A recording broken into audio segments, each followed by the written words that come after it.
കർത്താവിൻ്റെ അതിപരിശുദ്ധ നാമം ഈ പ്രഭാതത്തിലും മഹത്വപ്പെടുമാറാകട്ടെ. എല്ലാ സഹോദരങ്ങൾക്കും യേശു ക്രിസ്തുവിൻ്റെ അനുഗ്രഹീത നാമത്തിൽ ക്രിസ്തീയ വന്ദനത്തെ അറിയിക്കുന്നു. രാജാതി രാജാവും കർത്താതി കർത്താവും ജന്മത്തിന് അമർത്യതയുള്ളവനുമായ ദൈവത്തിന് നന്ദിയോടെ സ്തോത്രം ചെയ്യാം. ആരംഭത്തിങ്ങൾ തന്നെ എല്ലാറ്റിൻ്റെ അവസാനം അറിയുന്ന നമ്മുടെ ദൈവത്തെ നമുക്ക് നന്ദിയോടെ സ്തോത്രം ചെയ്യാം.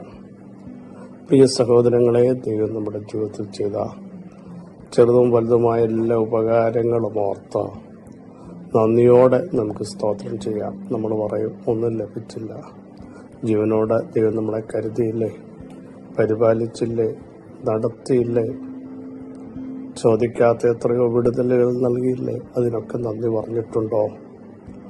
നന്ദി നിറഞ്ഞൊരു ഹൃദയം നമുക്കെല്ലാം ഇപ്പോഴും ഉണ്ടാവണം. അത് ദൈവം നമ്മളെക്കുറിച്ച് ആഗ്രഹിക്കുന്നു.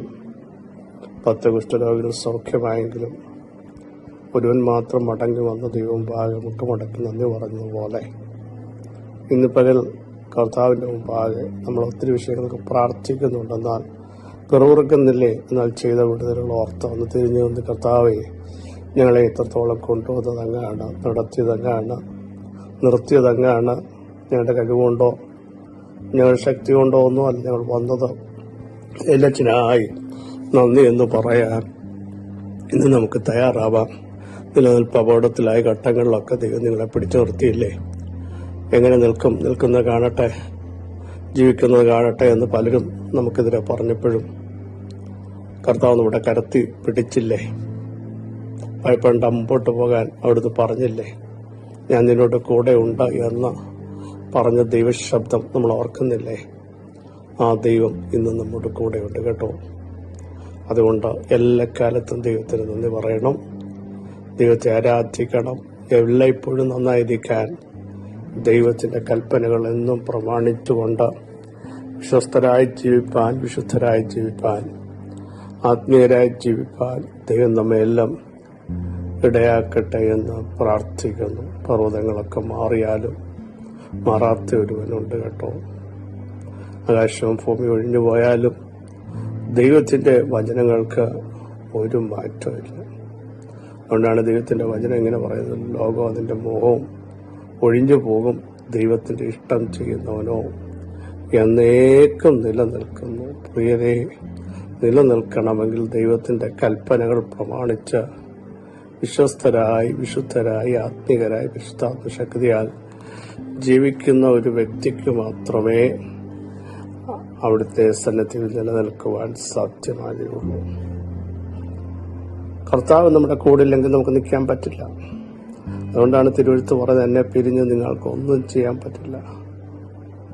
എന്തെങ്കിലും ചെയ്യണമെങ്കിൽ ദൈവത്തെ കൂടാൻ നമുക്ക് പറ്റില്ല. നമ്മുടെ ആരോഗ്യം കൊണ്ടോ ബുദ്ധി കൊണ്ടോ ശക്തി കൊണ്ടോ നടക്കുന്ന കാലഘട്ടമല്ലെന്ന് നിങ്ങൾക്കെല്ലാം അറിയാം. അതുകൊണ്ട് കർത്താവെ, അങ്ങ് ഞങ്ങളുടെ കൂടെ എപ്പോഴും ഉണ്ടാവണം. അങ്ങയുടെ പ്രസൻസിന് ഞങ്ങൾ പ്രാധാന്യം കൊടുക്കുന്നു. അതില്ല, മോശ അതാ പറഞ്ഞു, മോശയുടെ 10-18 ലക്ഷം ആളുകളുണ്ട്. അതൊക്കെ സത്യമാണ്, മോശയ്ക്ക് അറിയാം. പക്ഷേ ആ മനുഷ്യൻ പറയുക, കർത്താവെ, എനിക്കതല്ല വേണ്ടത്, അങ്ങയുടെ സാന്നിധ്യം എൻ്റെ കൂടെ പുറപ്പെടുന്നോ ഇല്ലയോ അതെനിക്കൊന്ന് ഉറപ്പാക്കണം. ഇല്ലെങ്കിൽ എന്നെ അടുത്ത സ്റ്റെപ്പ് എടുപ്പിക്കരുത്, മൂവ് ചെയ്യിപ്പിക്കാൻ അനുവദിക്കരുത്. സാന്നിധ്യമില്ലാതെ, അങ്ങ് കൂടില്ലാതെ എനിക്ക് പോകണ്ട എന്നാ പറഞ്ഞത്. ദൈവം പറഞ്ഞു, മോശേ, എൻ്റെ സാന്നിധ്യം നിനക്ക് മുമ്പായി പുറപ്പെടും, ഞാൻ നിനക്ക് സ്വസ്ഥത നൽകുന്ന ദൈവമാ. സ്തോത്രം.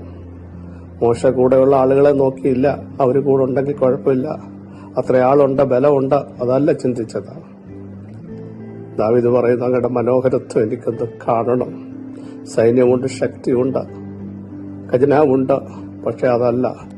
ദൈവമേ, 63-ാം സംഘത്തിൽ പറയുന്നു, അങ്ങനെ നിന്റെ ബലവും മഹത്വം എനിക്കൊന്ന് കാണാൻ, ആ പ്രസൻസ് ഒന്ന് കാണാൻ ഞാൻ വിശുദ്ധ മന്ദിരത്തിൽ മുട്ടുമുടക്കുകയാണ്. എത്ര പേർ ആഗ്രഹിക്കുന്നു ലോകത്തിലുള്ളതിനേക്കാൾ ദൈവമേ, അങ്ങയുടെ പ്രസൻസ്, അങ്ങയുടെ മഹത്വം, അങ്ങയുടെ ശക്തി, അങ്ങയുടെ സാന്നിധ്യം എനിക്ക് വളരെ അത്യാവശ്യമാണ്. ഉയരത്തിലുള്ള അന്വേഷിപ്പാൻ, ദൈവകൃപയിൽ ശരണപ്പെടാൻ, ദൈവത്തിൽ ആശ്രയിപ്പാൻ ഇന്ന് പ്രഭാതത്തിലും അവിടുന്ന് നമ്മെ സഹായിക്കട്ടെ എന്ന് ആത്മാർത്ഥമായി പ്രാർത്ഥിക്കുന്നു. ധൈര്യത്തോടെ നമുക്ക് പറയാൻ കഴിയണം, എന്റെ നീതിമാൻ വിശ്വാസത്താൽ ജീവിക്കും. ആവർത്തന പുസ്തകം 8:4 വാക്യം നമുക്കെല്ലാം സുപരിതമാണ്. ഈ 40 സംവത്സരം നീ ധരിച്ച വസ്ത്രം ജീർണിച്ചു പോയില്ല, നിന്റെ കാലിന് നീരുവീക്ക ഉണ്ടായില്ല. സ്തോത്രം. ദൈവത്തിന്റെ അരുളപ്പാട് വളരെ ശ്രേഷ്ഠമാണ്.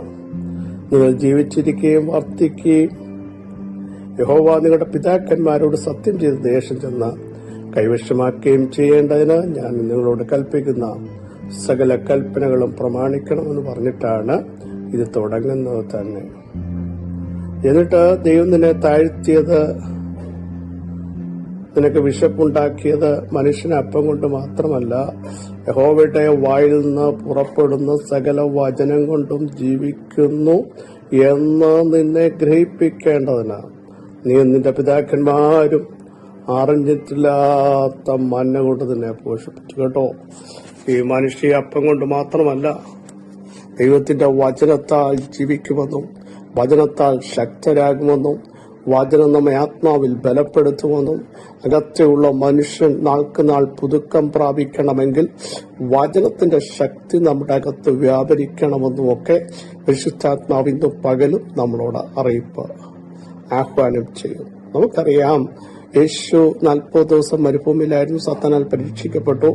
ആ സമയത്ത് യേശു ഒന്നും ഭക്ഷിച്ചില്ല. പക്ഷേ പരീക്ഷകൻ വന്ന് ചോദിച്ച ഒരു ചോദ്യവും ഇതേ ചോദ്യമാണ്, നിനക്ക് വിശക്കുന്നല്ലോ, നീ കല്ലിനോട് അപ്പമാകാൻ കൽപ്പിക്കുക.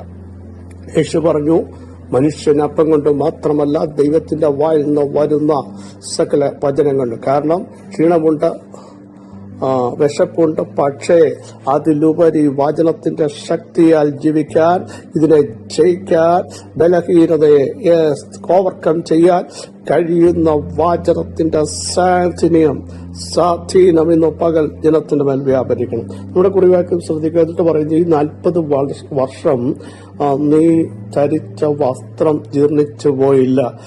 നമുക്കറിയാം, അവിടെ മരുഭൂമിയിലൂടെ നടക്കുമ്പോൾ ടൈലറിംഗ് ഷോപ്പുകൾ, തയ്യൽ കടകളൊന്നുമില്ല. ഒരു കൊച്ചു കുഞ്ഞ് 2 വയസ്സ്, നിങ്ങളത് ചിന്തിക്കൂ, ആ കുഞ്ഞും അതിനകത്ത് ഇറങ്ങിയിട്ടുണ്ട്.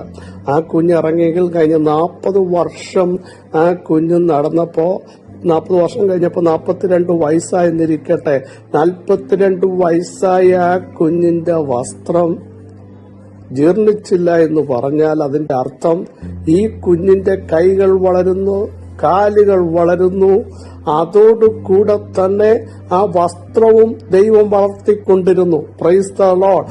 ദൈവം ഇടിപ്പിച്ച വസ്ത്രം ജീർണിച്ചു പോവില്ല.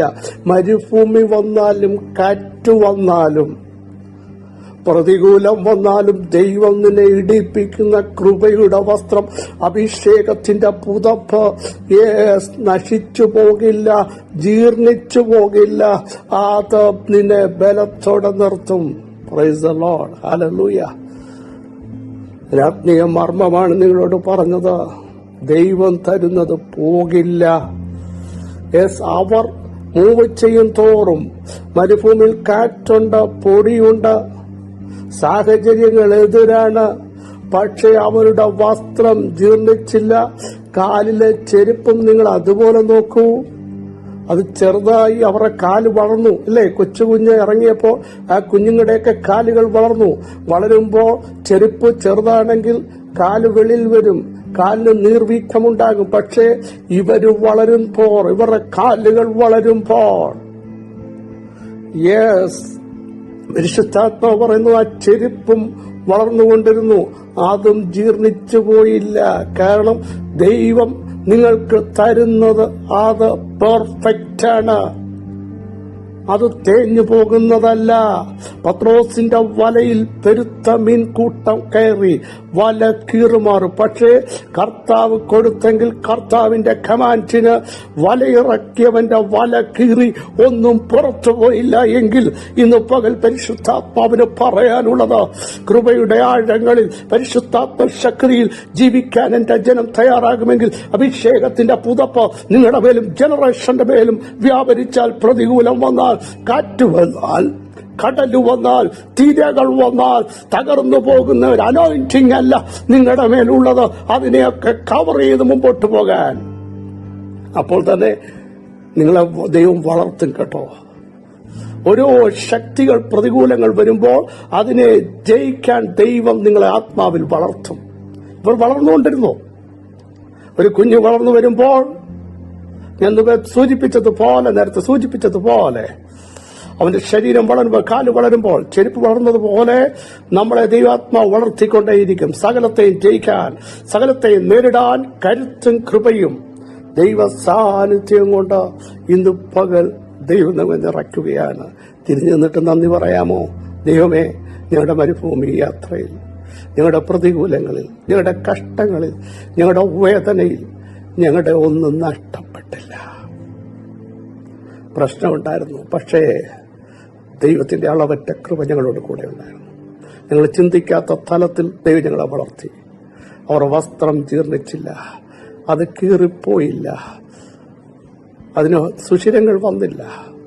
കാരണം ദൈവം നിന്നോട് പറഞ്ഞെങ്കിൽ നിന്റെ എല്ലാ വിഷയങ്ങളും പ്രൊവൈഡ് ചെയ്യാൻ കഴിവുള്ള, ഏത് സാഹചര്യത്തിലും നിനക്ക് വേണ്ടി പ്രവർത്തിക്കുന്ന, നിന്റെ ജനറേഷന് വേണ്ടി പ്രവർത്തിക്കുന്ന ഒരു ദൈവം ഇന്ന് പകലുണ്ട്. കൃപയുടെ പുതപ്പ്, അഭിഷേകത്തിന്റെ പുതപ്പ്, പ്രാർത്ഥനയുടെ ശക്തി, വിശ്വാസത്തിന്റെ പവർ നിന്റെ അകത്തുണ്ടെങ്കിൽ യാത്രയിൽ നിനക്ക് വേണ്ടി ചില ദൈവപ്രവർത്തികൾ, അസ്തമിക്കാത്ത ചില ദൈവപ്രവർത്തികൾ, തീർന്നു പോകാത്ത ചില ദൈവപ്രവർത്തികൾ, ആർക്കും പരിധിപ്പെടുത്താൻ കഴിയാത്ത ചില ദൈവപ്രവർത്തികൾ ഇപ്പോൾ തന്നെ വെളിപ്പെടുത്തുകയാണ്. യേശുവിന്റെ നാമത്തിൽ ദൈവം തരുന്നത് ജീർണിച്ചു പോവില്ല, പഴകിപ്പോകില്ല, കീറിപ്പോവില്ല. നടത്തിയ ദൈവത്തിന് നന്ദി പറയാം. സർവശക്തിയുള്ള ദൈവമേ, സ്വർഗസ്ഥ പിതാവേ, ഞങ്ങളെ കേൾപ്പിച്ച ശ്രേഷ്ഠയാലോചനയ്ക്കായി സ്തോത്രം. ഞങ്ങളോടുള്ള അങ്ങയുടെ കരുണ പലപ്പോഴും ഞങ്ങൾ അതിന്റെ ആഴം ചിന്തിച്ചിട്ടില്ല.